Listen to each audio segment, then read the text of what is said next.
Okay.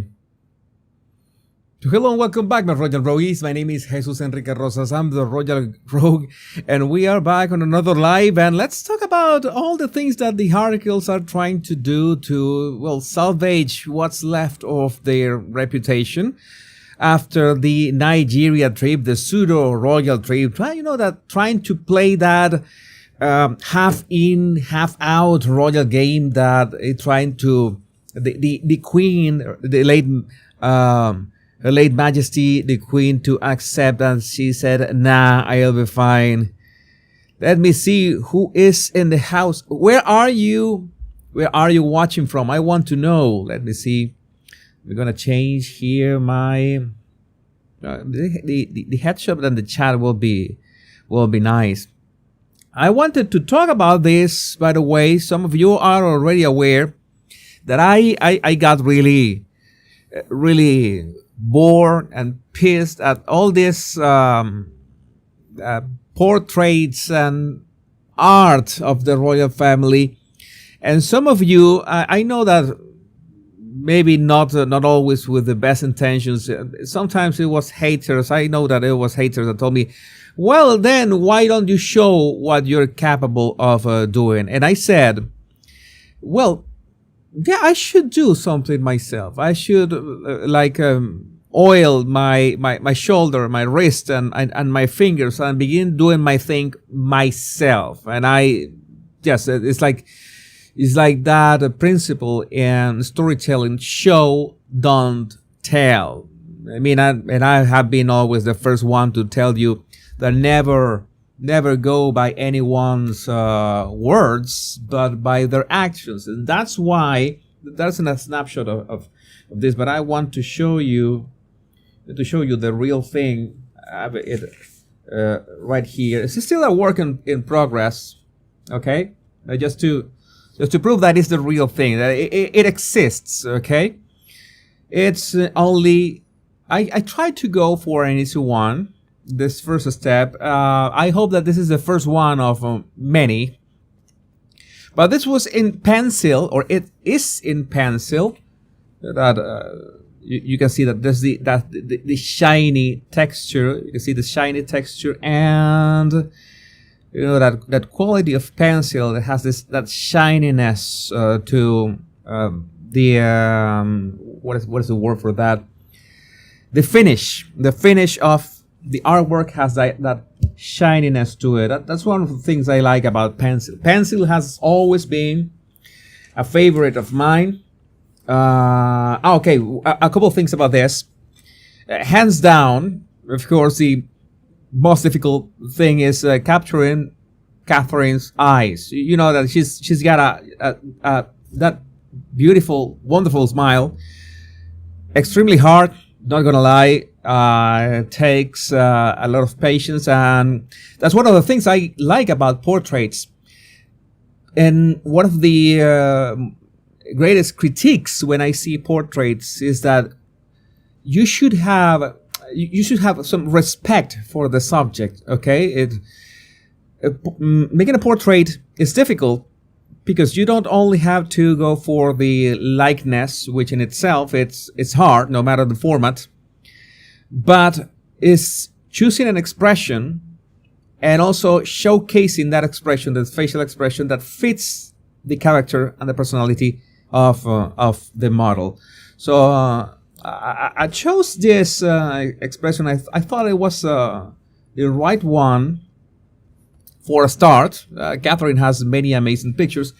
And some of you absolutely love the fact that I'm doing a piece with a tiara. And well, the tiara is like, you know, one of the things about me is that my favorite subject in art is architecture. Okay, it's not really.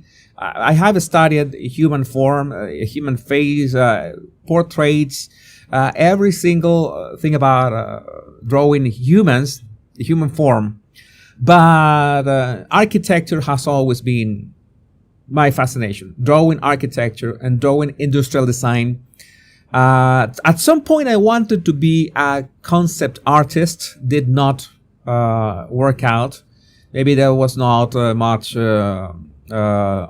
opportunity for that back in Venezuela, but I could become an architectural artist. I had the opportunity of being that. It was more like digital media and not traditional media, and that's another thing that I like. It's traditional media, being able to feel the format, to use that traditional media. And this, I hope that this is gonna be ready pretty soon. This is the first night. Okay, this is like 3 or 4 hours of working on it, so it should be pretty soon. The thing is, I have a problem. It's not much of a problem, in fact, is that I absolutely don't know when to stop. I mean, it's like some of these lives, that I have lives of 4 hours, but it's something that I've been exploring all the time. What kind of things I can do for, and like time passes by, and I just could go on. And making this first part of Catherine's portrait is that, remember that in the sense of, I had to force myself to go to sleep, okay, because I was not sleepy at all. I can do this a bit more. Let's start constructing the tiara. The tiara is interesting because you have to like construct it formally. I'm talking about conceptual drawing. You have to actually build the tiara in the drawing. It's not just drawing it. So all this is something that I could do for hours. And I, at some point, when was the last time I was really into drawing? It was years, maybe decades. And it was like 1 year ago that I tried to do a quick sketch of William in pencil colors, and I made every single mistake. Mistake number 1, the reference photo, the lighting was too flat. Whatever, I made many mistakes here. I rushed in. I just wanted to do something, but it was not the real deal. And especially because in this case, I'm working with my favorite medium, which is pencil. Okay, it's something that at some point I think it's easy, but maybe it's easy for me because I have been drawing with pencils since and mechanical pencils since like I was like 40 years ago. Okay, I've been doing this for 4 years, maybe. Last 10 years have been hiatus about that, but yeah, it's fascinating. And I just wanted to share with you part of that process. It's something like just bursts inside in so many ways. And of course, at some point I would like to do it with other portraits, maybe from Catherine, maybe from other members of the royal family, with other media, maybe more difficult media, maybe watercolor. It's a rather difficult media. I have not that much experience. Especially with things that are not realism, but we will get there. We will get there eventually. But this is not. In fact, this is not to brag, because it's more like the word that I was thinking is the one that I mentioned. Respect the subject. Okay. That is one of the most difficult things. How do you represent someone? And it is also something in photography in which taking a portrait with a camera means so many things in terms of lighting, of body language, of how the person is in the frame. It's an art in itself. I have experience in photography, not that much experience as much as I have with illustration. So I think that this would be my best approach. Let's talk. Maybe at some point I will talk more things, but I wanted to share this with you. There's always been a passion of mine. You know that I try to make this lives as sometimes as frantic as possible with all the topics. But today I wanted to take my time with this. This is important for me. I know that the topic is important for you. So, and some of you find whatever is important to me, find it important for you, and I thank you for that. So I wanted to share this process.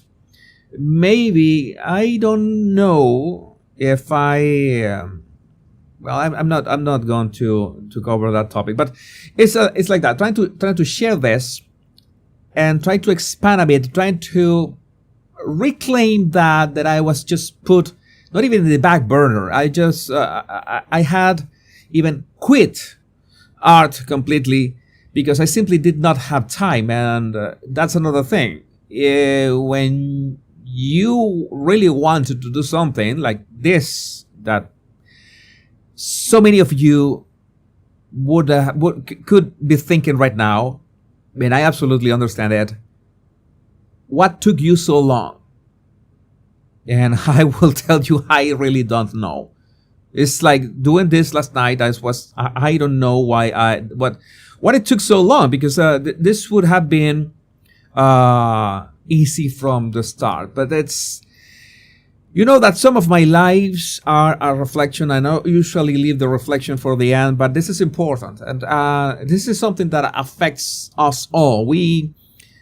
I think that at some point, earlier or later in our lives, we say, I don't have time, I am too busy, I am this and such and such and such. And sadly is that time does not care if you have time or not. I don't know how to express this, but it's like you should put things into perspective and realize that you have to give it a shot. Okay, I'm sounding a bit cryptic. I don't want to sound cryptic, but I'm trying to sound as general as possible, because if I find that this is some kind of issue, you could say, with myself, okay, why didn't I do this earlier, like months or years ago? I should have. Why didn't I do it? I don't know, but I'm doing it right now. And maybe you have something, and maybe it's an artistic pursuit or some kind of interest or something that you have been delaying because you don't have time. You think you don't have the right stuff anymore. Any kind of excuses, any kind of rationalizations that we can make about ourselves, that is not healthy. I think that we should live life in the most beautiful and complete way. And yes, we often delay things too much, and without absolutely no valid reason. So don't let that happen to you. Let's I will try. I will sincerely try to not happen it to me that much, because it always happens. We always make mistakes. Like, well, let's talk about this. I don't know. Let's start. This is the actual. Oh, the live already started. I know that many of you, like me, just like the rambling. For me, time has become a luxury in many ways, so I don't want to waste anyone's time. It happens to me a lot. That's one of the things I think all the time. You see, that time is like a recurrent thing. It's like I'm beginning to sound like Christopher Nolan. You have seen Christopher Nolan's movies. It's always about time. Except Insomnia, maybe. But in Insomnia, the thing with the time is that it was that Al Pacino could not tell if it was day or night. Very interesting when a scene with Hilary Swank that he tells her, well, there's a problem with that kid from school. Let's go to his home and visit him and question him. We can't. And why not? Because it's 10 p.m. And he's saying, oh my God, this is all this. Like, so I digress. Let's talk about Harry and Meghan. Let's talk about Harry and Meghan. What is this? This is something that they seem to have received on that Nigerian trip. I don't know if this lady is the one who painted. I don't know anything about this. I have zero information, and the thing is, I must confess, I don't want to have any information about this either. This was reposted by Jamba and posted by I.H. Tianders. I have another meme by I.H. Tianders later, but I don't know. And this, I don't have a pointer. Where's my pointer? Let's see. I want to look There's my pointer. Trusty pointer is right here. Save the day. Like, what is this? This is like a lock, right? Like a lock. Does it come with the painting itself? Here's the lock. It's like a decorated lock, and the lady has another lock of those right here beside her. Is that part of a series? Is the way that Meghan locked Harry in? Has Harry locked? Or maybe she's got that certain part of Harry's anatomy locked in a drawer. That is the representation. I don't know. Everything is about symbolism, and I don't know. This must have a name. You know that kind of this decoration of Harry's uniform. That it looks huge. It looks huge, like that. Huge rope. Oh my God. Maybe I should not make jokes about ropes. No, I want my channel in good standing with YouTube. And well, Meghan turned out nice. I don't know which version of her nose is that one, but it turned out nice. And you know, the Invictus logo and stuff. I think that this logo here of Invictus is the most Invictus that we saw on the Nigerian trip. Of all the Nigerian trip, was the most Invictus. Oh, it is a bag. Art pearls. It is a bag. It is a bag. It really looks like a lock. Art pearls. You must know you are art pearls after all. You see, I tell you, it really looks like a lock. This one. Was it gifted to them? I hope that it was gifted to them. I hope that it was gifted.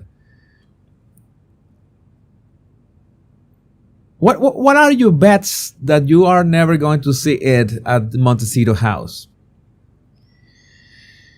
Okay, Jesus question: what pencil lead do you use? Write with 2B. Anything between 2B and 2B or not 2B, 2B and 8B. Mechanical pencils. Mechanical pencils are essential for that. I never really used mechanical pencils for illustrations until I began to study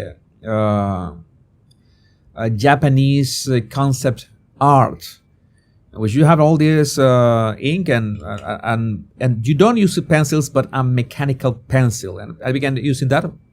Works like a charm. It's ceremonial braiding, I think, Jesus. All right. Perhaps she's going to make handbags for Arrow. And before we move on that topic, by the way, I need to remind you of this. I mean, this monstrosity. You remember this, right? You remember this? Which Meghan is like. I don't know if you watch. Please don't look for. Do not search for that. But the movie, The Fly, always reminds me of the Brundle pods. You know, that a pod with two entities enter, and they are fused. Do not Google it, please. Do not. I warn you. If you want to sleep at night, do not Google it. If you watch the movie, you know what I'm talking about. A pod with two entities enter, and they are fused into a single one. Where Meghan right here. Meghan looks like a Brundle fusion between Mila Kunis and Frida Kahlo. I mean, it's that has big eyes. At least he's got big eyes. Yeah, like Mila Kunis. But no, this is not Meghan. This is a Brundle pod fusion between Mila Kunis and Frida Kahlo. And Harry has, well, when Harry had a lot of hair, Harry used to have a lot of hair. And whoever is in the back, I know that they tried. They made their best effort to represent Diana in there, but girl, you need pictures. You need pictures. Reference pictures. It's not that you can help yourself with reference pictures. It is valid. As an artist, you have to use every tool at your disposal, or maybe that was the intention. Okay, I don't know, because my thing is realism. It has to do a lot with body language and facial expressions. I'm really picky about choosing the right facial expression. In all cases, this Harry's facial expression is on point. Has the simp facial expression down to a T. Only the left eye. The left eye is a bit. It's falling. It's like Harry's head. Maybe Harry's head is melting of how hot is Meghan. That is my interpretation. I'm going to reveal you something about art. There are many ways. You're always using symbols to interpret art. I assume that is Diana looking at them from the sky, from heaven, right? Only that Diana seems to have. Okay, I thought that this was one of Diana's wings. No, this is the veil, right? The veil of Meghan. And this cloud seems to mimic Diana's wings. I don't know, maybe it's that. But this, Harry, your face is melting because Meghan is so hot. That must be it. I'm going to explain that painting like that. Spot on. Magnificent. Mucho bueno sabor. Let me see what else do we have here. Oh, I have to talk about this. What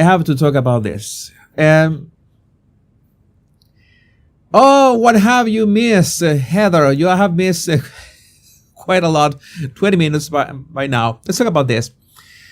Harry and Meghan, picture taken by the couple's close friend, is given a permanent home at London's National Portrait Gallery, where the Princess of Wales is a patron. Well, no. This is absolutely false. Absolutely false. This is not like this. And Miss and Harryman. This must be where? This is on X and X. I am humble and proud to announce that my portrait of the Duke and Duchess of Sussex is now part of the permanent collection of the National Portrait Gallery. Dare to dream, folks. I don't know. Then there are conflicting recollections about this, as like this one shared by Harris Graysuit. A spokesperson from the National Portrait Gallery said, "There are currently no immediate plans to display the work, and as it has just been delivered, it will need to go through our cataloging process before it is available on our website." All this guy did was submit the picture, then twisted it to make it sound like National Portrait Gallery London are going to display his picture. Just watch. He will use the erase card if his picture is not put on display. Big difference. You know that words matter a lot. And this is why it's important to have a friend or a relative that is an attorney. That is one of the most useful things. You need an attorney that is close to you, a friend or a family. If it's family, much better. An accountant. What else? A doctor, of course. Having an attorney is important because they help you understand this kind of things. Picture taken by the couple's close friend is given a permanent home. How do galleries usually work? This is the National Portrait Gallery. Of course, they might accept submissions, right? So you have a portrait that is, maybe they have a requirement that it needs to be, if it's a photograph, it has to be been used online, okay? Maybe by the Daily Mail or any outlet, okay? The photo must have been released and used publicly, or if it's a painted portrait of, for example, maybe I cannot submit when my portrait is ready, I cannot directly submit it, but my portrait has to be exhibited at any other gallery for a certain amount of time before they accept it. I'm making this up. This could be a requirement, but it is common sense that if you are the London National Portrait Gallery, you will receive hundreds, if not thousands, of submissions a year, and they cannot keep them all. So the ones that do not have those requirements, they will just turn them down. Okay, they send them back. Okay, and one that I know that could come to my mind if you want them to just accept your artwork, is that it has to be featured in the last couple of years in any gallery or any part of the world for at least 3 days. That's it. If you don't have that requirement, you cannot. Please do not send the submission, because we are gonna reject it. And if we cannot just resend it to you, we are gonna dispose of it. Okay? They most of the time they're really clear about that. Once they receive your submission, it have to be through, okay, it is valid, it has been exhibited, it is a public work of art, whatever, all the whole enchilada, then it might become part of the actual archive. And becoming part of the actual archive is that they grab your artwork or the photo or whatever, and they just put it on an archive. That's the thing. That's why these galleries need someone that is a specialist in how to catalog and archive the vast amount of works that they have. Okay, I don't know how many portraits if any of you can do a quick Google search and how many portraits does the National Portrait Gallery have. Please do the Google search and tell me about it. So you need one or two person. I think that Princess Eugenie, I don't know if her work has to do with that, with the archive part. That's really important, because you have to know how to store all that and how to find something when you need to find it. Okay, maybe you're going to, okay, we have an upcoming exhibition of English artists from the 16th century, the upper half of the 16th century for summer. Okay, where are all those pieces? Okay, we have them organized. And how do you have them organized? You have them organized by year. You have them organized by style. You have them organized by name. You have them organized by any kind of ways. And how do you keep track of all that? That is huge. That is an amazing amount of work. It's something that takes a lot of work. So maybe Meghan sent his photo, and it's there. It's given a permanent home at London's National Portrait Gallery. Okay, but nobody has said that it's gonna be exhibited.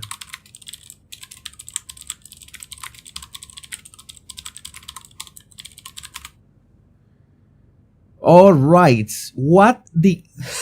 I just did a search myself. Over 200,000 portraits. Our collection of over 200,000 portraits. What?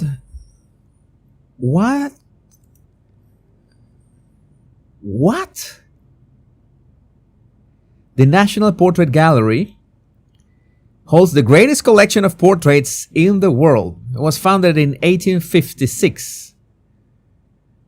What the... Impressive.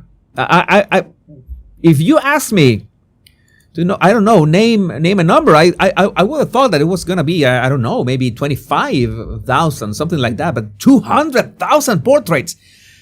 How do you keep track of all that? There's something that is, I couldn't imagine. How do you keep track of all that? How do you store all that safely? Because you know that everything can decay, and everything can, especially a photo of Meghan and Harry. You know, the bad juju has that speed decay. It is faster than regular things, and all paintings and all artworks. How do you store all that safely? Huge work. So when Meghan says is now part of the permanent collection, nobody has said that it's going to be exhibited. It could be exhibited. And I, for one, I could say, you took a picture of Harry and Meghan, it was accepted by the National Portrait Gallery, it's going to be exhibited. I, as an artist, as a fellow amateur photographer, I say, well, good job, man. I can only be happy for you. But if it doesn't, I would not be surprised either. And this is this kind of things that happen when someone has bold claims about something. Okay, when someone has bold claims about something that they did. Oh, they're making this. They're bragging about this. You have to really analyze what they're saying. You have to really analyze what they're saying. It's like that. It's like this would be perfect for that meme of David and Victoria Beckham. This will be perfect for that meme of David and Victoria Beckham, because Meghan would say, oh, I am humbled to announce my portrait is now part of the permanent. Be honest. Meghan, be honest. Tell the truth. Don't lie. Tell the truth. All right, well, it's not going to be exhibited. Oh, thank you. Thank you. That's the thing, okay? That's how it works, right? So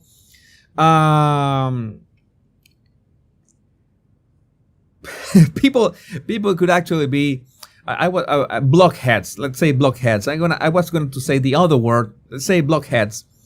But maybe if they make it, why not? Why not? Yeah, if it's a good picture, and I'm not gonna lie, the picture is not bad. Has nice lighting, has nice composition. The subjects, well, the hardest part was making Harry with all his hair that is non-existent, but there it is. And yes, I have to tell, it's a good picture. But why not? I have to concede that, and it's probably at some point we will find out if it was exhibited or not. But it will be natural, either of the two outcomes. But 200,000, oh my God, it's that is impressive. Okay, there's another thing that we needed to. Gloria Hoffman, oh my God, need to keep an eye on your comments. Gloria Hoffman, the portrait gallery has to analyze Meghan portrait because it looks photoshopped. That is interesting. Maybe they have a special exhibition for Photoshop legends. Meghan Harriman, Photoshop legends. Oh my God. Oh my God. Pat BJ. Jesus, I'm not going to visit the gallery again as long as the slimy scumbag's portrait is in there. I am not going to go there again. I am going to tell my family and friends to refuse to go there. Pat, don't be so hard on yourself. 200,000. There's 200,000 portraits, and you're going to reject by just one just one portrait.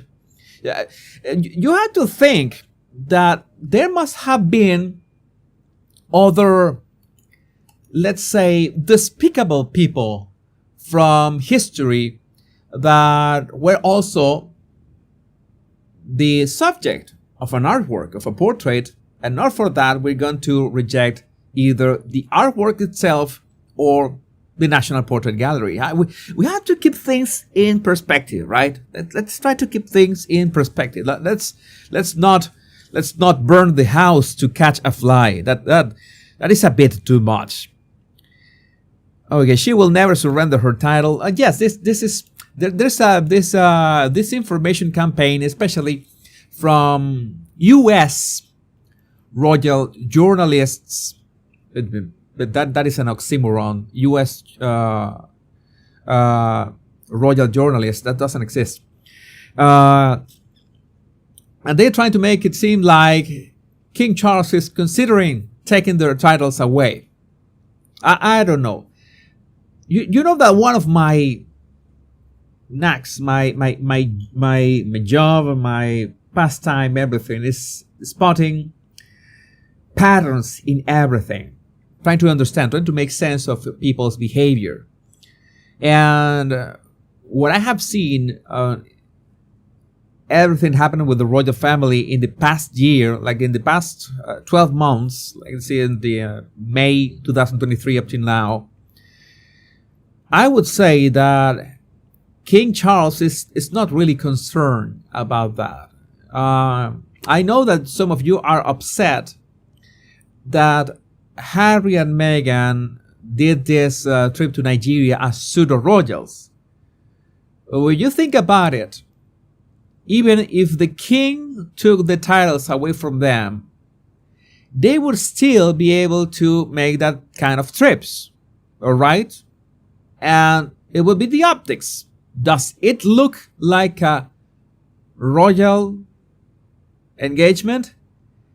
It kind of looks like, regardless if they have titles or not. I mean, the titles are pretty much irrelevant. You could argue this. I'm open to that.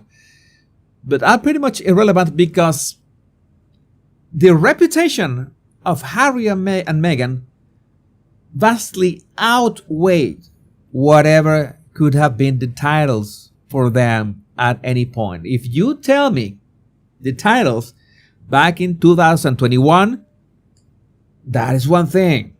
I agree with you. The titles had a different gravitas. The titles were much more relevant. But 3 years down the line, it's not the same. The titles haven't changed. Duke and Duchess of Sausages. Exact same title. But your reputation is everything. It's beyond that. That's why whatever is the American Riviera whore chart, none of that is going to progress. You see, how many people did not share their jam jar? It was like, I don't know, 40 of them, 35. This is more than 50%.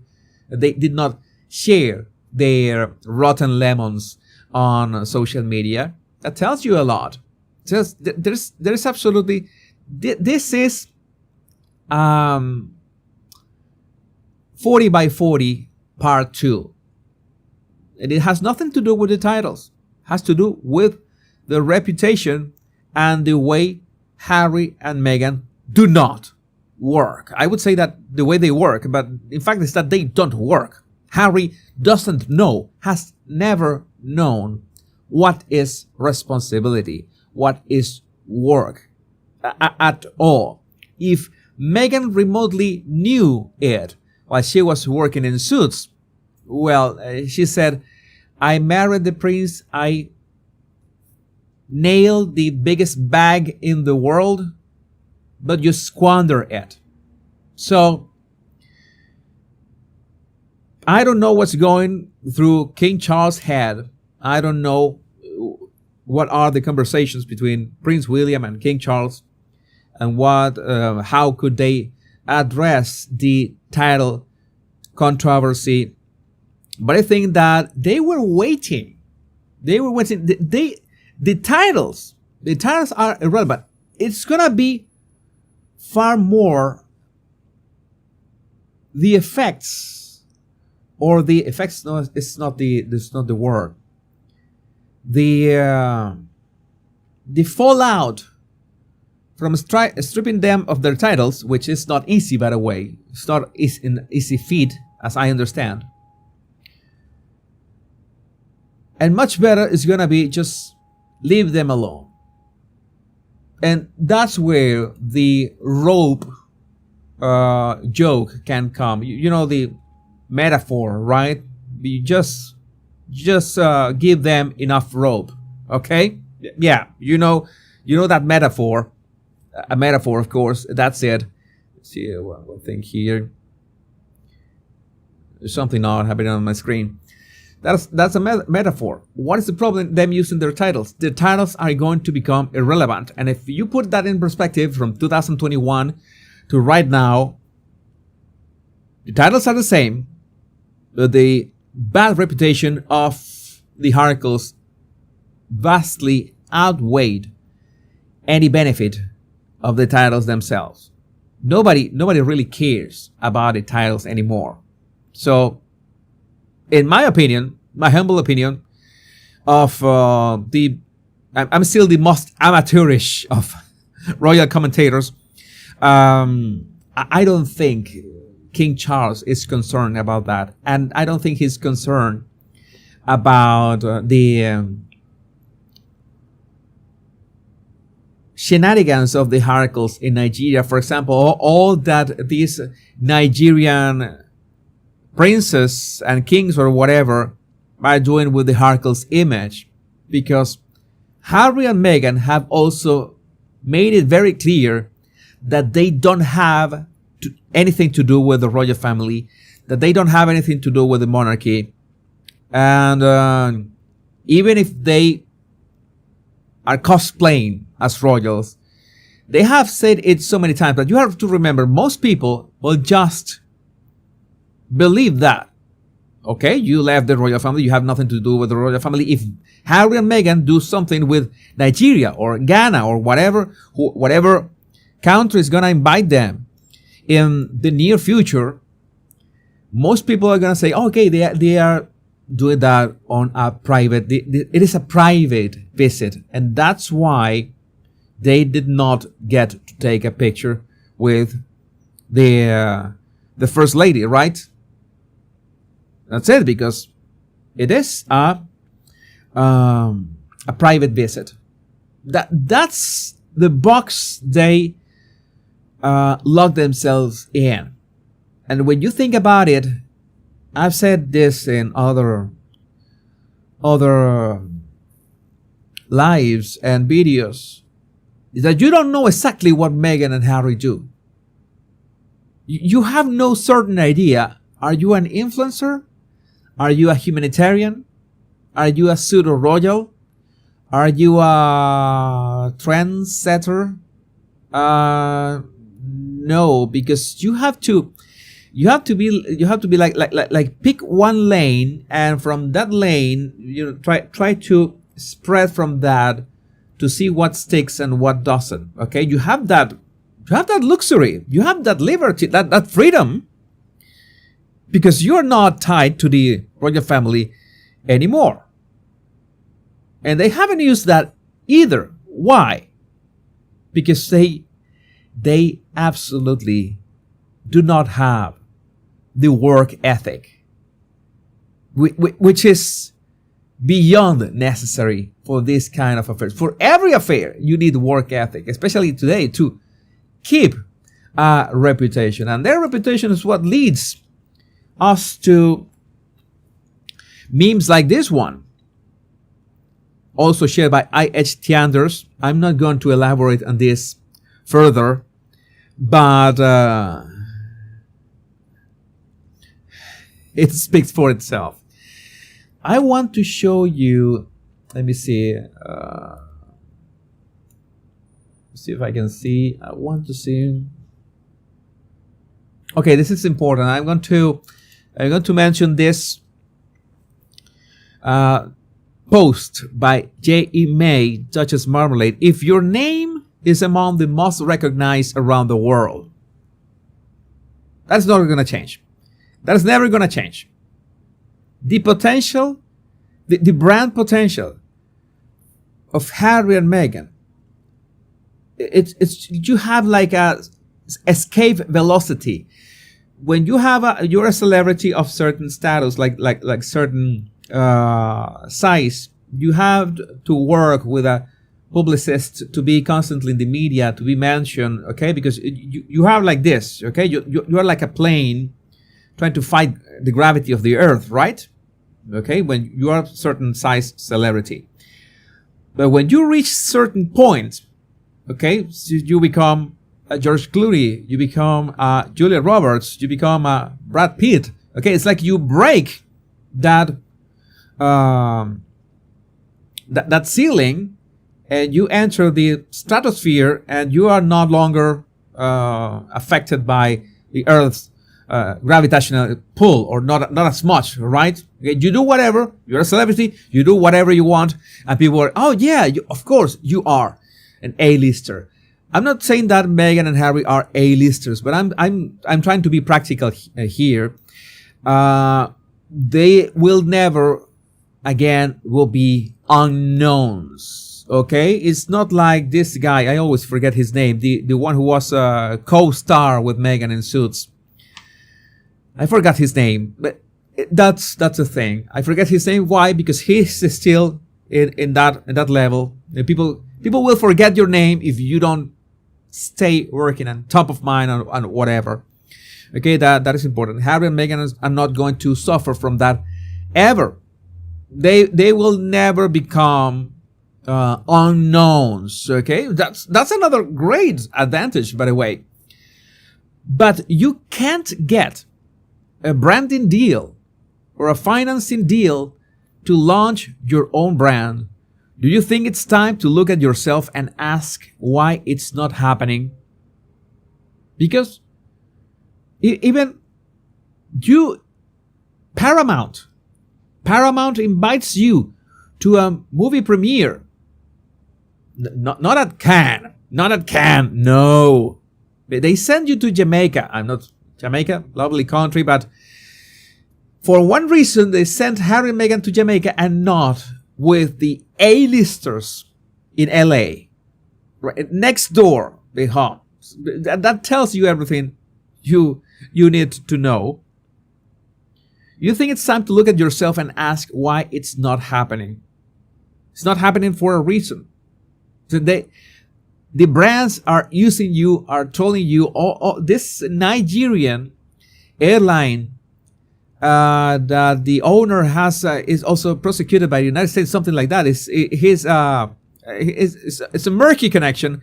They're using Harry and Meghan's trip, Harry and Meghan's pictures for free advertising, free publicity on their Instagram. And that's one thing. I lost that. I must have that somewhere.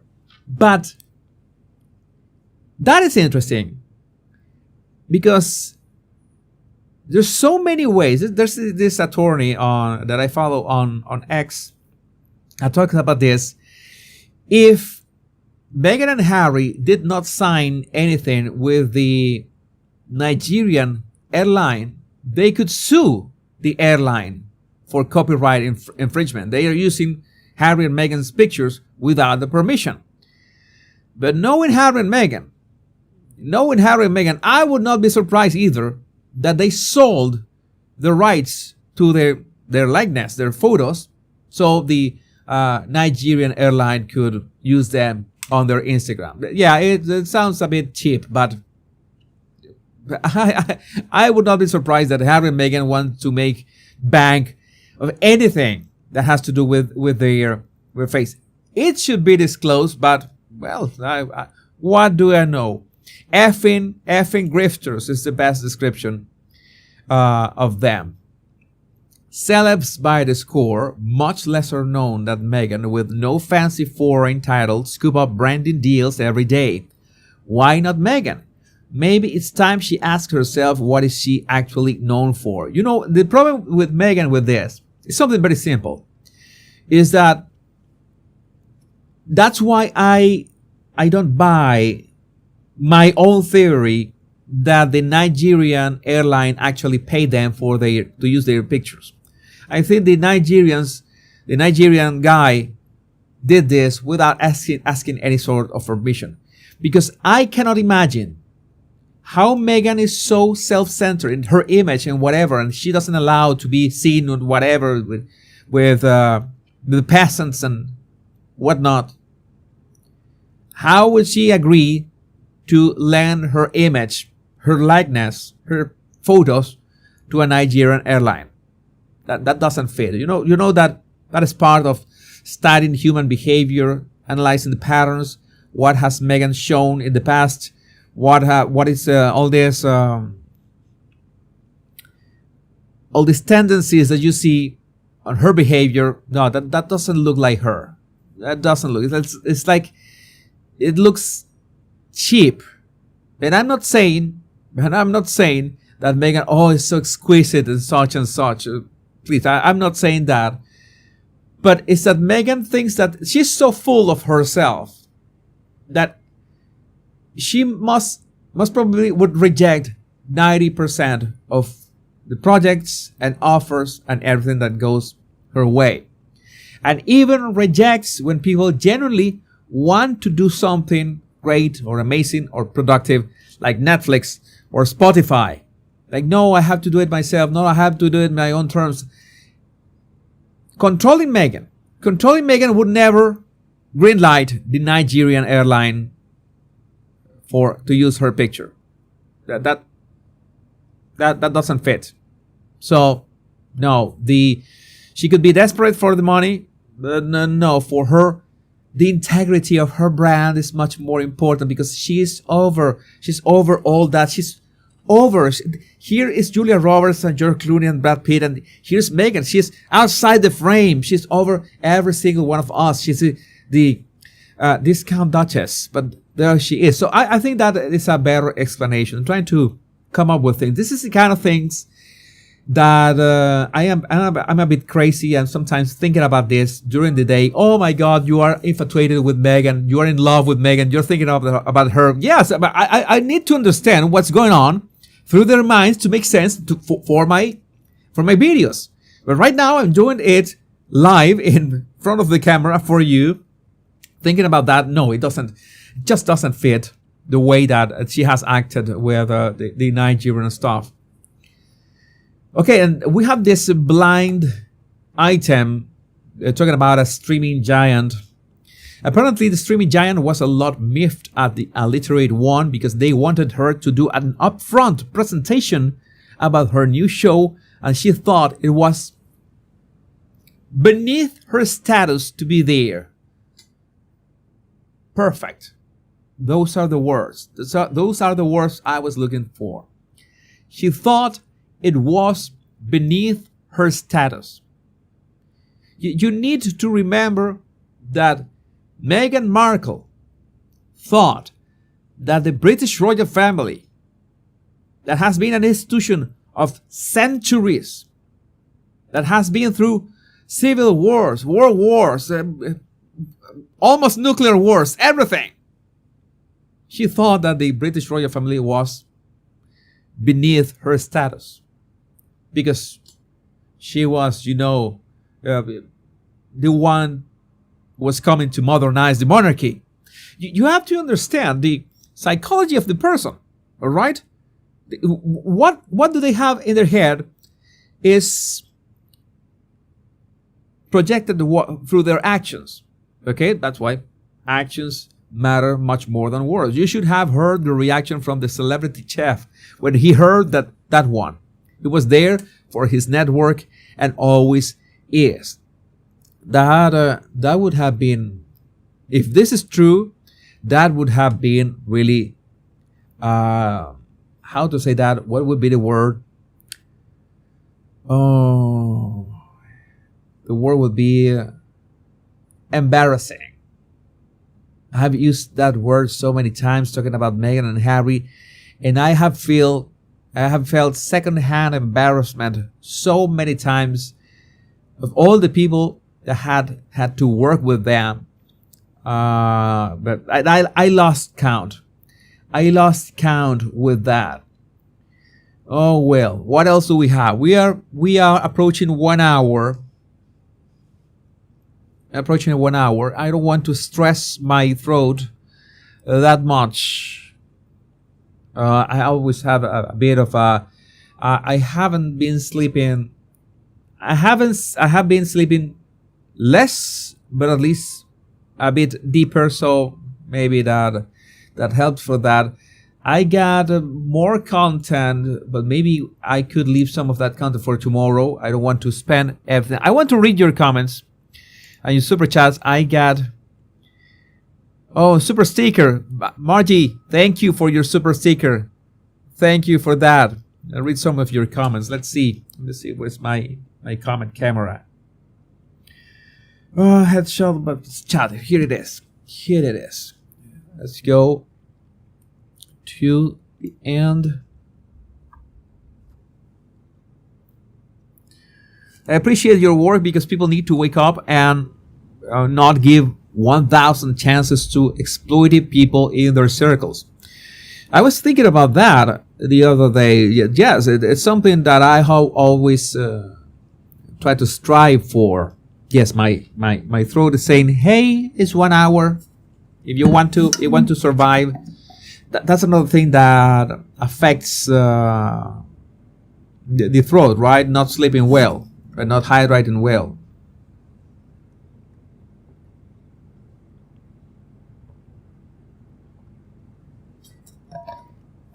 Netflix contract runs out in 2025. I did not remember that. That's for sure. I forgot that altogether. Some of you want to see my sketch again. And, well, who am I to say no? Sketch again. Sketch of Catherine. I show it at the start of the live, made with pencil. This is just one mechanical pencil. The lead is 2B. I forgot to say that. The mechanical pencil, the lead is 2B. One 2B pencil for the darker areas, and one 8B for the really those areas that become shiny. That shiny quality. I have no idea what I'm going to do when I finish it. I will see when I finish it. But this is like me showing this is like trying to be accountable for something that I had delayed for way too many years. I'm trying to generally to remember when was the last time I seriously sat down to make artwork. Okay, make actual artwork. Like seriously, like not just dribbling or scribbling or anything. And it's odd to say that I really cannot remember. I would go as far as to say that it could be more than 10 years. More than 10 years that besides one quick sketch here and there, I had not sit down. Okay, let's do this. Let's bring the big guns. Okay, and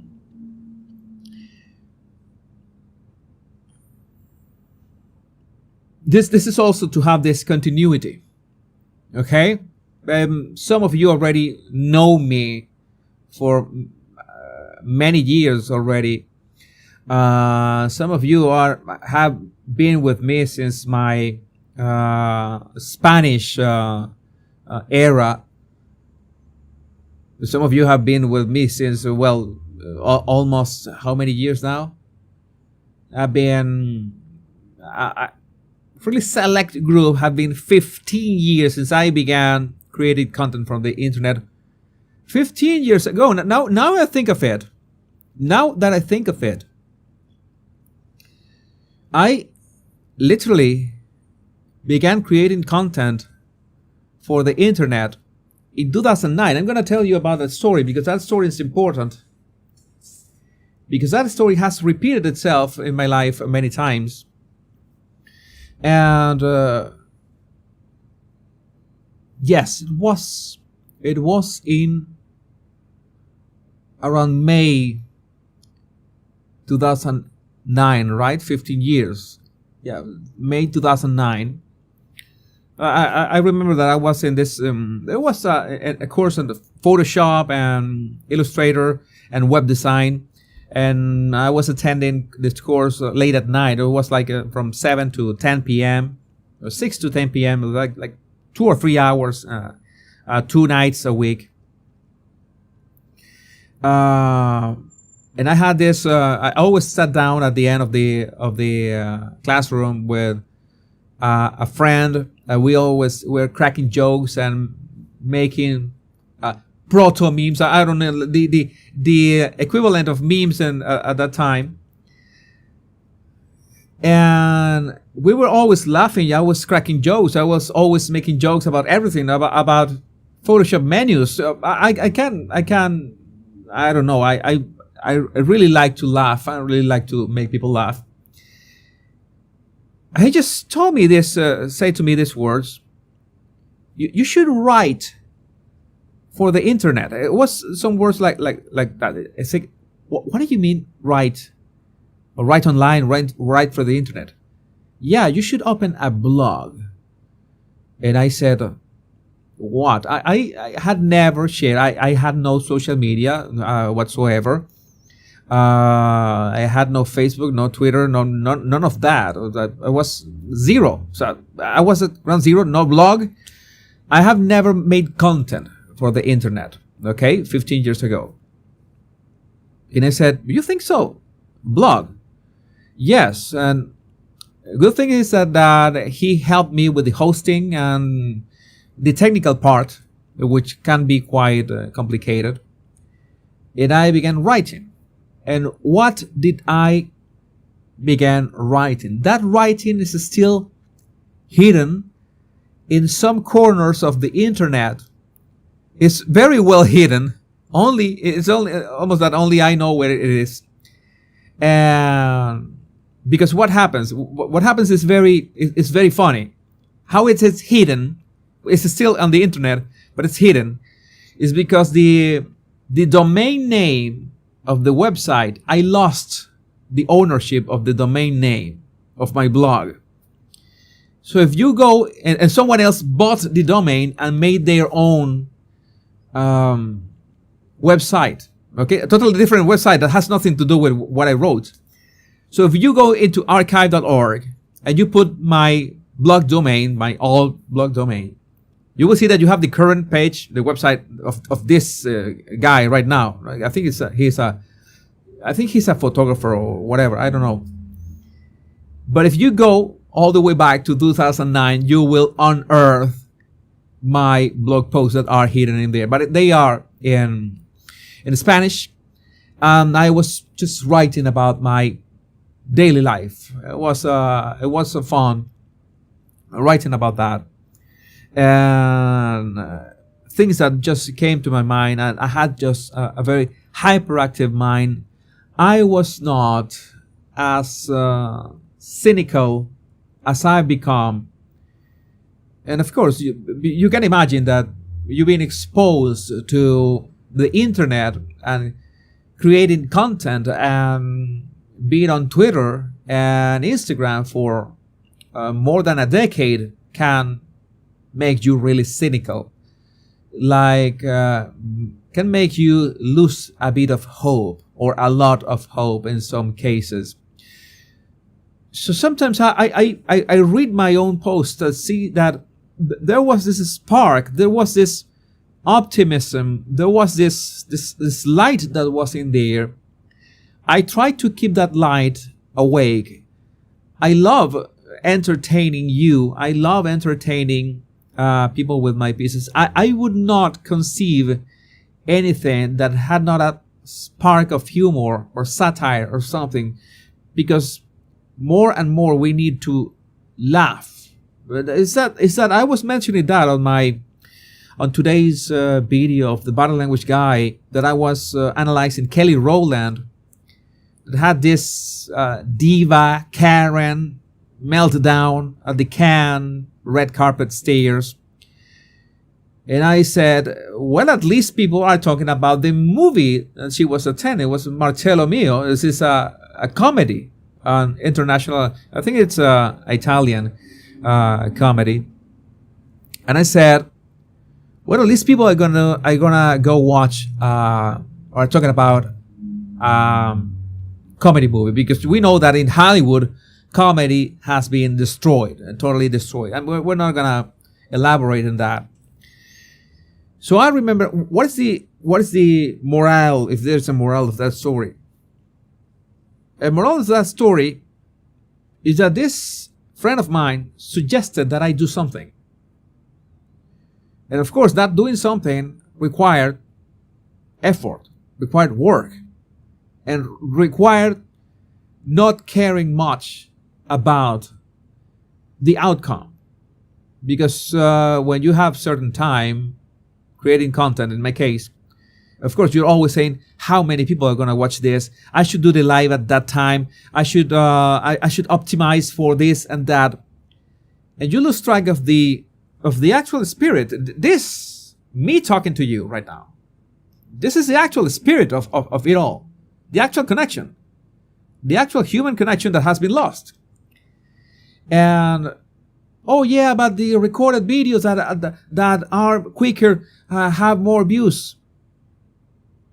Yeah, maybe they are nice for most of the days, but sometimes we have to sit down and talk like this. And back then, I had 0 followers, 0 readers, 0 subscribers. Literally, nobody was aware, so beyond family or friends, which you know that my circle is indeed very small. I have always said that. I still did it. I still went for it. It was absolutely unknown what will be the outcome of that. Who's gonna read this? And you know who was the most important person who had to read that? It was myself. I had to do it. Maybe not only because my friend told me that. Hey, all these ideas, these crazy ideas that you come up with, why don't you write a blog and write whatever comes to your mind? There was no topic. The topic was me. So whatever came to my mind. It's completely open. And this was something that was beautiful in a sense that I had for a very brief time. It was a brief time, I'm talking about 4 or 5 months. I had this brief connection of what it means to create as a child.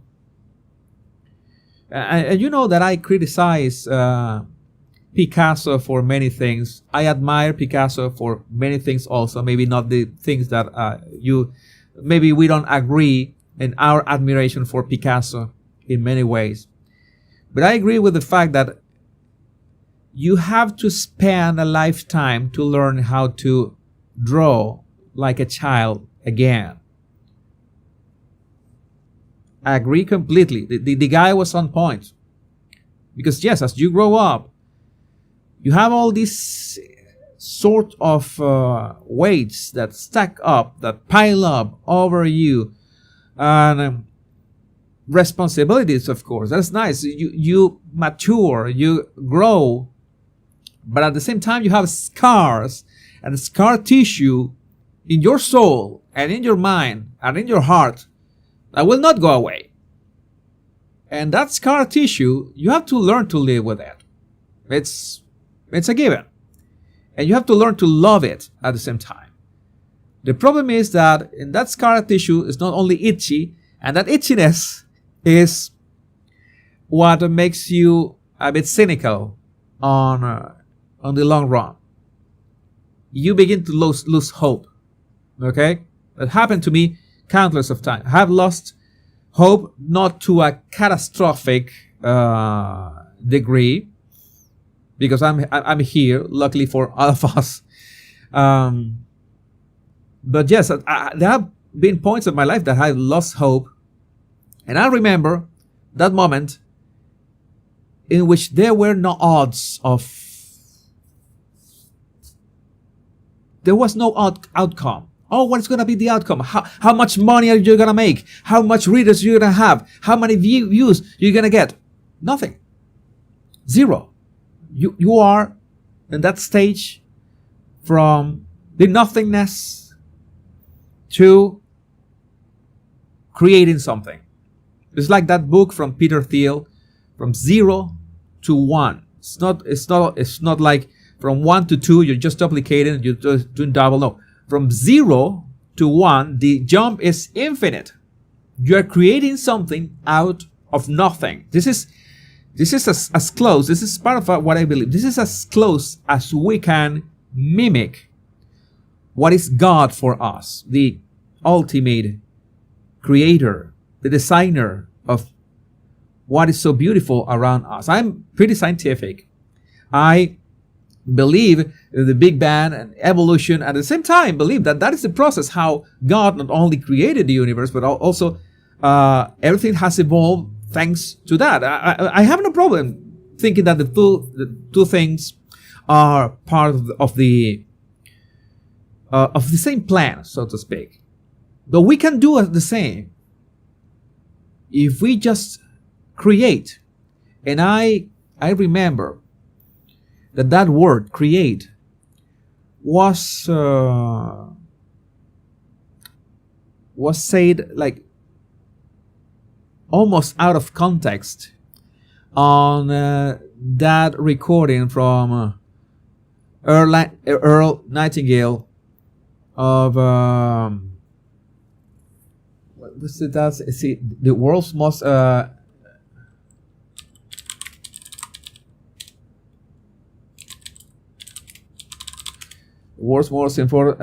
Strangest Secret, from Earl Nightingale. He says that word almost out of context, like I don't know what minute. You haven't heard I'm sure that you have heard The Strangest Secret. If not, just look for it on YouTube. The Strangest Secret of Earl Nightingale. That recording literally saved me in one of those moments of despair. 2018. It was really a dark place. Amazing recording. Of course, you have to act upon it. But well, he said this word, create. All we have to do is create. All we have to do is create. He said that those exact same words at some point of the recording. And I remember listening to him and, well, I create all the time. I create content all the time. But then the question is, how many times have you created something beautiful just for the sake of it? Just because you are a creator. And I'm always talking about this. I know that you know that my lives can turn really philosophical, but it's something that I don't have any other outlet to pour this out. Then I think of this is the kind of questions that I think about over and over again. It's like this. It's like Catherine's sketch. This did not exist 24 hours ago. 24 hours ago, this did not exist. This existed, but only in the paper itself, existed in the tip of the pencil, and existed as a concept in my mind, as an intention, but not as a realized thing, like an actual thing. So I needed to put that will, remember the will that the Schopenhauer's will. We have the will to do something. We go and do it. Sounds simple, But it is not. And too many times it happened to me listening to all these thinkers of the centuries, that sometimes something just triggers something that I had to do. Okay, this is it. This is the signal that I needed. And I don't know if any of you, I'm going to tell you that 1,600 of you, 1,600 is, well, that is a huge audience. If you can imagine all of us in the same, I don't know, stadium, 1,600 is a lot of people. I know that some of you are thinking, this thing that I have been delaying could be anything. Maybe I don't know what it is. Maybe I have no idea. Maybe it doesn't have anything remotely to do with art. It doesn't matter. But I don't know in which way this just random musings can just spark something. Maybe not today. Maybe it doesn't have to be like an instant inspiration or spark of action or something. Maybe it's not today. But maybe at some point you could remember something that I said. And with the intention that I said it, and it could work for you.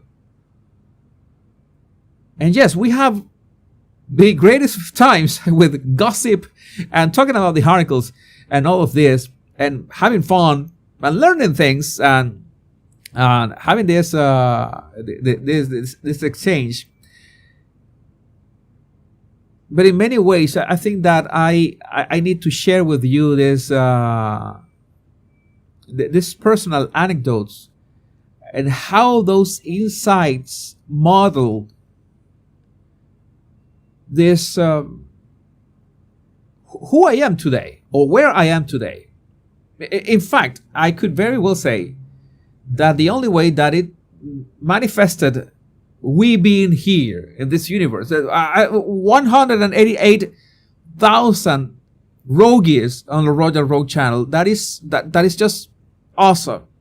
Okay, we here is just the result of me acting upon something that started from some classes about Photoshop products late at night, 2009. Jesus, why don't you write those jokes for the internet? Well, let's do this. And you don't know what can come out of it in so many ways. Meet wonderful people. Be geographically independent. One of the things that I wanted to be able to pour your heart and soul, something that you want. I don't know. There's so many ways, so many things that come from a decision that has no real outcome. It's like Zen, okay? You're doing something, you don't care about the outcome. You don't care if someone is gonna read it. You don't care if how many views. You don't care about anything. You just care because you want to create something beautiful. And you know that I always say, much love and bliss, right? I said it at the end of my videos and lives. This is not the end of the live yet. But I think being blissful is a very complicated, has the combination of happiness with joy and everything.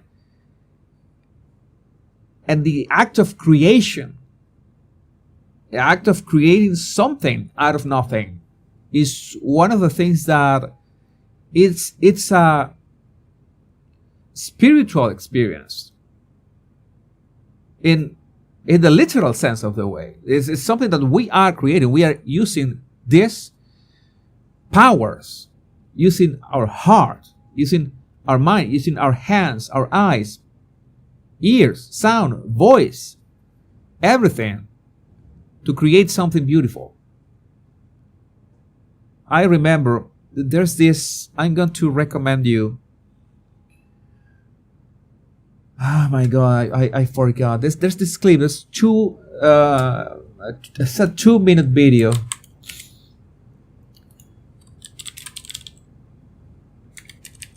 Okay, it's called Please Write It Down. It applies to everything in life. It's Ira Glass on the creative process. Ira Glass on the creative process. Very easy to find on YouTube. It's 2 minutes. 2 minutes. You're gonna watch it. Maybe twice. You can watch it twice. And it applies for everything in life. It's not only for art. For everything in life. And of course, you're not gonna thank me. You're gonna thank Ira Glass for creating that, having that thought, and that animation is just amazing. By the way, 2 minutes. And how did I find that? I found that when I was learning to be a YouTuber, watching YouTube videos, and stumbled upon some YouTubers, and one of the YouTubers recommended that, and now I'm recommending that to you. And that's essentially how we have grown, as in every way, in every single way, as humanity. And that's how we grow as people. I don't know. You know that I'm really. I got to a point that I was fed up of apologizing about this kind of rants, because oh my god, I'm losing track. I started talking about gossip. Where is the gossip? Where's Harry and Meghan and all that? Where the humor? Where's the humor? Where's all the other content? All the rest of the content you could have talked about that. But yes, Ira Glass on the creative process. That's exactly that one. Ira Glass on the creative process. 2 minutes.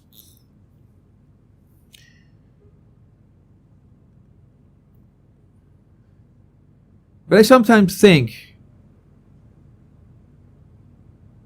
that I have an opportunity to share other kind of content, to share other type of ideas.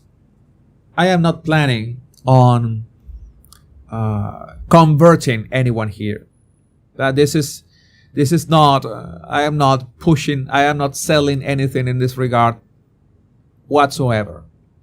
And I know that whoever who is listening so far in the live is because you want to be here.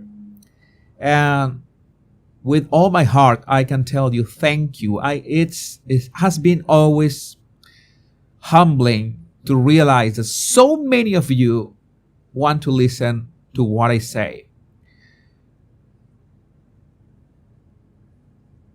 And that's why I feel compelled to say things and to tell things and have this crazy mix and match, a mixed bag of ideas that maybe at some point will trigger that transformation in you. It's not because of me. It's the same as what I did back then with my first blog. My friend had the idea, but I put the energy. The creation process was mine. Okay? I had to decide it. I made the decisions. Like that scene from Glengarry Glen Rose. Have you made your decision?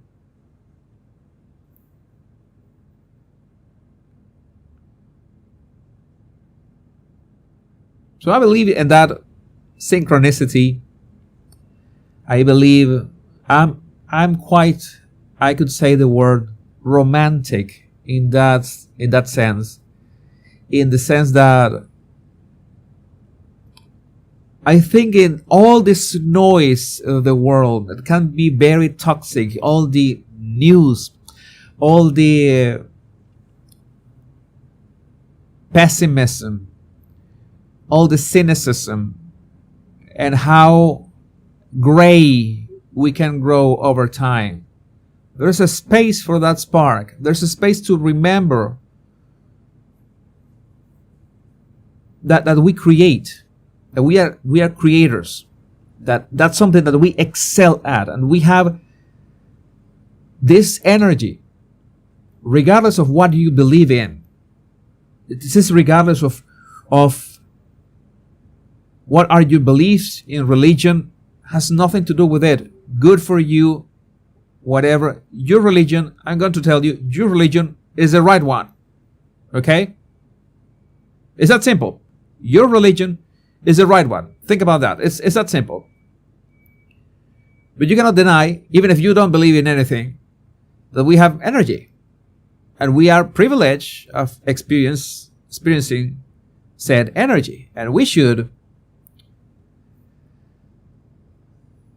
make good use of it. I don't know what to tell you. I sometimes think that what is Jesus talking about? What is Jesus talking about? It's like, Liz, thank you. Liz Hodge, you don't realize how much I needed to hear your words of inspiration today. Thank you. I'm saving this video to feed my soul and creativity as needed. That is the idea, Liz. I really don't know. All that I can do is to share my insight. Dinese, thank you for your super sticker. And She'll Be Apples, thank you for your super stickers as well. Thank you, She'll Be Apples. So, not going to. This is the idea that I wanted to share with you. We had some fun today. I updated you on my restarted artistic musings, artistic endeavors. Oh, I absolutely love drawing and painting. And I know that all those things started for a reason. Something, it was like a signal, like a sign that popped, and I picked that up. I know that I've told you why I began to making videos, but I'm going to tell you that that story someday I'm going to tell that story again. But well, my roguies, was a great live today. The difference is that I have to relax a bit more. I get too much self-conscious, much self-aware. Sometimes I forget that if I just spend time with you, genuine, quality time, and I don't know, in my opinion, today was quality time. I think that's what's needed. I'm trying to justify myself, but it's something that I do. I'm always. I'm the king of second guessing. I am the ultimate king, emperor of second guessing. Okay, second guessing myself, and overthinking. Nobody beats me at that. Nobody. I'm the absolute. I'm Olympic level. Overthinking, but I will be here for you as long as we can meet in these videos and lives. So we'll have these conversations, because I try to keep an eye in your comments. But my Royal Roguies, my name is Jesus Enrique Rosas. I'm the Royal Rogue. Until we meet on another video or another live, remember the two most important words: much love and bliss. Take care, because I love every single one of you. Bye-bye.